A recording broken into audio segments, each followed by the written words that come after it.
ಇರುವೆಗಳು ಬರದೇ ಇರುವಂಗೆ ತಡಿಬಹುದು, ಹಾಗೆ ಬಂದಿರೋ ಇರುವೆಗಳನ್ನು ಓಡಿಸೋಕೆ ಕೂಡ ಇದು ಹೆಲ್ಪ್ ಆಗುತ್ತೆ. ಬನ್ನಿ ಈಗ ಒಂದೊಂದಾಗಿ ಆ ಟಿಪ್ಸ್ಗಳು ಯಾವುದು ಅಂತ ನೋಡ್ಕೊಂಬರೋಣ. ಹಾಯ್ ಫ್ರೆಂಡ್ಸ್, ಇದು ನಿಮ್ಮ ಕನ್ನಡ ಟಿಪ್ಸ್ ಲೋಕ. ನನ್ನ ಈ ಚಾನಲ್ನಲ್ಲಿ ನೀವು ಬೇರೆ ಬೇರೆ ರೀತಿಯ ಟಿಪ್ಸ್ಗಳನ್ನು ನೋಡ್ಬೋದು. Kitchen tips, health tips, cleaning tips, ಹಾಗೆ ಬ್ಯೂಟಿ ಟಿಪ್ಸ್. ಅದೇ ರೀತಿಯಲ್ಲಿ ನಿಮ್ಮ ಹಣ ಮತ್ತು ಸಮಯದ ಉಳಿತಾಯ ಮಾಡೋಕ್ಕೆ ಬೇರೆ ಬೇರೆ ರೀತಿಯ ಟಿಪ್ಸ್ಗಳನ್ನು ನೋಡಬಹುದು. ಈ ಎಲ್ಲ ವಿಡಿಯೋಗಳನ್ನು ನೋಡಬೇಕಂತ ಹೇಳಿದರೆ ನೀವು ಮಿಸ್ ಮಾಡದೆ ನನ್ನ ಚಾನಲ್ನ ಸಬ್ಸ್ಕ್ರೈಬ್ ಮಾಡಿ, ಹಾಗೆ ಬೆಲ್ ಐಕಾನ್ ಕ್ಲಿಕ್ ಮಾಡೋದನ್ನು ಮರಿಬೇಡಿ.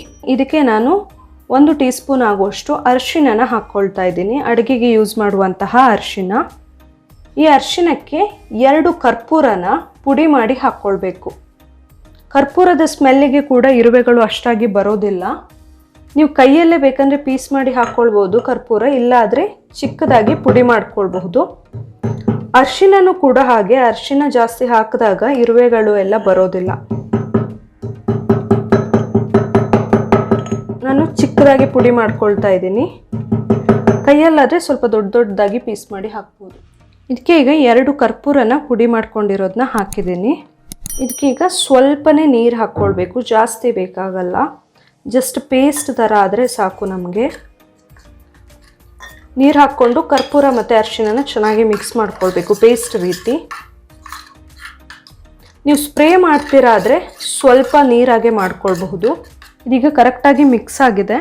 ಸೊ ಇದನ್ನು ನಾವು ಇರುವೆಗಳು ಬಂದಿದ್ದಾಗ ನೀವು ಸ್ಪ್ರೇ ಮಾಡೋದಿದ್ರೆ ಮಾಡಬಹುದು, ಇಲ್ಲ ಆದರೆ ಟೂತ್ ಬ್ರಷಲ್ಲಿ ತೊಗೊಂಡು ಚೆನ್ನಾಗಿ ಇಲ್ಲಿ ಅಪ್ಲೈ ಮಾಡಿ ಬಿಡ್ಬೋದು. ನೀವೇನಾದರೂ ನೈಟ್ ಎಷ್ಟೊತ್ತಿಗಾದರೂ ಅಪ್ಲೈ ಮಾಡಿಬಿಟ್ರೆ ಬೆಳಿಗ್ಗೆ ಎಷ್ಟೊತ್ತಿಗಂತೂ ಫುಲ್ ಕ್ಲಿಯರ್ ಆಗಿ ಇರುತ್ತೆ. ಇಲ್ಲಾದರೆ ನೀವು ಡೇ ಟೈಮಲ್ಲಿ ಆದರೆ ಅಪ್ಲೈ ಮಾಡಿ ಅದು ಕರೆಕ್ಟಾಗಿ ಡ್ರೈ ಆಗೋ ತನಕ ಅಲ್ಲೇನು ಮುಟ್ಟೋಕೆ ಹೋಗಬೇಡಿ. ಅದು ಕರೆಕ್ಟಾಗಿ ಡ್ರೈ ಆದಮೇಲೆ ಇರುವೆಗಳು ಫುಲ್ ಹೋಗಿರ್ತವೆ, ಆಮೇಲೆ ನೀವು ಅದನ್ನ ಒರೆಸಿ ತೆಗಿಬಹುದು. ಸೊ ಇದನ್ನು ನಾವು ಇರುವೆಗಳು ಬಂದಿದ್ದಾಗ ನೀವು ಸ್ಪ್ರೇ ಮಾಡೋದಿದ್ರೆ ಮಾಡಬಹುದು, ಇಲ್ಲ ಆದರೆ ಟೂತ್ ಬ್ರಷಲ್ಲಿ ತೊಗೊಂಡು ಚೆನ್ನಾಗಿ ಇಲ್ಲಿ ಅಪ್ಲೈ ಮಾಡಿ ಬಿಡ್ಬೋದು. ನೀವೇನಾದರೂ ನೈಟ್ ಎಷ್ಟೊತ್ತಿಗಾದರೂ ಅಪ್ಲೈ ಮಾಡಿಬಿಟ್ರೆ ಬೆಳಿಗ್ಗೆ ಎಷ್ಟೊತ್ತಿಗಂತೂ ಫುಲ್ ಕ್ಲಿಯರ್ ಆಗಿ ಇರುತ್ತೆ. ಇಲ್ಲಾದರೆ ನೀವು ಡೇ ಟೈಮಲ್ಲಿ ಆದರೆ ಅಪ್ಲೈ ಮಾಡಿ ಅದು ಕರೆಕ್ಟಾಗಿ ಡ್ರೈ ಆಗೋ ತನಕ ಅಲ್ಲೇನು ಮುಟ್ಟೋಕೆ ಹೋಗಬೇಡಿ. ಅದು ಕರೆಕ್ಟಾಗಿ ಡ್ರೈ ಆದಮೇಲೆ ಇರುವೆಗಳು ಫುಲ್ ಹೋಗಿರ್ತವೆ, ಆಮೇಲೆ ನೀವು ಅದನ್ನ ಒರೆಸಿ ತೆಗಿಬಹುದು. ಈ ವಿಡಿಯೋ ನಿಮಗೆ ಇಷ್ಟ ಆಗಿದ್ರೆ ನನ್ನ ಚಾನಲ್ನ ನೀವಿನ್ನು ಸಬ್ಸ್ಕ್ರೈಬ್ ಮಾಡಿಲ್ಲ ಅಂದರೆ ಸಬ್ಸ್ಕ್ರೈಬ್ ಮಾಡಿ, ಹಾಗೆ ಬೇರೆಯವರಿಗೆ ಕೂಡ ಶೇರ್ ಮಾಡೋದನ್ನು ಮರಿಬೇಡಿ. Thank you.